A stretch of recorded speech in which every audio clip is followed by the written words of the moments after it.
This is Kristin Halberg with Practical Magic. I help women close the gap between the life they find themselves in and the one they want. I do this with my 3-step science-backed magic formula, Nourish Your Nervous System, Brave Belonging, and Crafting Soul Goals. Today, I'm going to teach you a tool that helps nourish and calm your nervous system that will help you with all your hard emotions as they happen in the moment and on the fly. Most of us try to ignore or stuff down our hard emotions because we've been taught that emotions, especially hard emotions, are bad. Or else we explode outward with anger or burst into tears and then feel bad or embarrassed later. We've been taught that we should be thinking people who occasionally have emotions. But in truth, we are all emotional people who occasionally think. Feelings of stress can happen when we evaluate situations as beyond our ability to cope successfully. Most often, this is when there are elements of unpredictability, uncontrollability, or feeling overloaded. But anger, grief, and fear, and all their derivatives, things like irritation, worry, discouragement, and anxiety, are experienced the same way in our bodies. In fact, all the hard emotions create one of these physiological responses: fight or flight or freeze or faint, to a greater or lesser degree. Our bodies don't know the difference between big stress and little stress. They just do what they do, even if, or rather, especially if, we aren't consciously aware of what we're feeling. This is a healthier way to experience stress and other hard emotions. Notice your body sensations. Acknowledge and name the emotion. Receive the intelligence of the emotion. And notice the emotion pass. All emotions take around 90 seconds to dissipate in our bodies. Our wise bodies constantly release calming hormones to bring us back to homeostasis, our natural state of peace. But you might be thinking, well, that's easy for you to say, Kristin, but if I'm hijacked by my body's response and I'm not even aware of what I'm feeling, how can I do all that? I'm just feeling mad or sad or afraid or whatever. That's very true. So how can you access that space when your brain has essentially been hijacked into one of the physiological stress responses, fight or flight or freeze or faint? I'm going to teach you a tool that will help.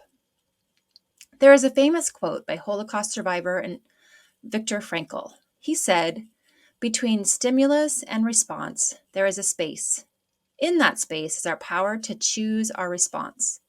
The tool I'm about to teach you, if practiced regularly, creates a little space between the stimulus, what's happening out there, the stressor, and your physiological response to it, so that you can learn to respond in this healthier way as it's happening, no matter where you are or what you're doing. What I love most about this tool is that it's easy. There are only 2 steps and they aren't complicated. Step 1 is to drop your awareness into your heart. Sometimes it helps to close your eyes if that feels comfortable for you, and or just put a hand over your heart. Step 2 is simply to breathe a little more deeply than usual and imagine that your breath is flowing into and out of your heart. Let's try that together. I'll guide you. So just drop your awareness into your heart and breathe slightly more deeply than usual. Imagining that your breath is flowing into and out of your heart as you breathe. Let's try that together for about 5 more breaths. Keeping your awareness in your heart and imagining that your breath is flowing in and out of your heart.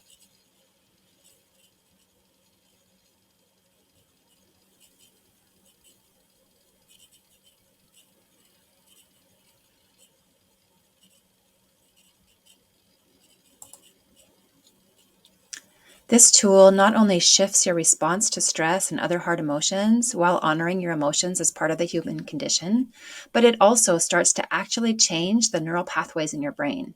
Pretty cool, huh? I go into that in much more detail in other places, but the other beauty of this tool is that you can do it anywhere, anytime, and nobody knows you're doing it.